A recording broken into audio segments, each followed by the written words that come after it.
గుర్తుపెట్టుకోండి, ఇక్కడ ఉండేటువంటి మీరు చేసినటువంటి మోసాలు, ఇక్కడ చేసిన దగ ఆ పేదోళ్ళకి ఇచ్చినుంటే ఇబ్రాహీంపట్నం ఇంత అధ్వానంగా ఉండేది కాదని చెప్పి మీ అందరికి తెలియపరుస్తున్నాం.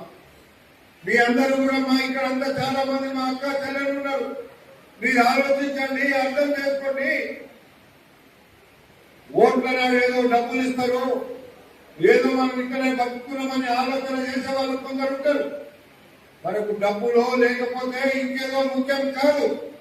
మన పిల్లల భవిష్యత్తు ముఖ్యము. మన పిల్లల యొక్క ముందు చూపు కోసం ఆలోచించాల్సినటువంటి అవసరం మనందరి మీద ఉంది. అది ఆలోచించకపోతే ఇబ్రాహీంపట్నంలో నేను చూస్తుంటా, ఏ వాడకపోయినా మన వాళ్ళు మోరీల ముందు కూర్చొని అన్నం పెట్టుకుంటారు. మోరీల ముందు ఉన్నటువంటి ఈగల దోమలతో రోగాల బారిన పడుతున్నారు. అన్ని గ్రామాల్లో, చాలా గ్రామాల్లో ఇలాంటి పరిస్థితి ఉంది. అది కూడా ఒక సంక్షేమ కార్యక్రమాన్నే కాదు, అభివృద్ధి కార్యక్రమాన్ని నేను అందుకే ఆలోచిస్తున్నా అని చెప్పి మీకు మనవి చేస్తున్నా.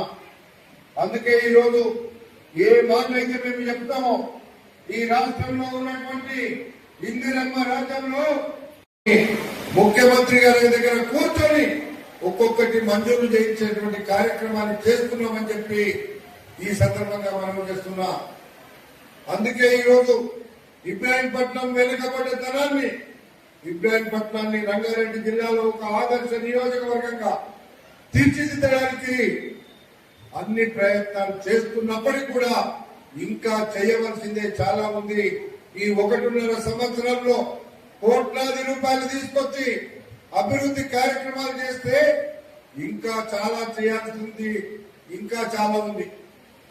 అందుకే ఈరోజు మీకు మీరు వెళ్ళండి అందరు చూపిమ్మా.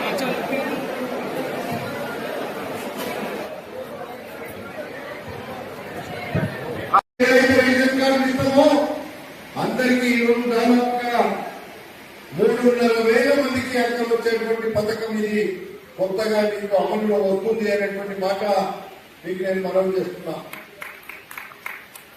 ఇవన్నీ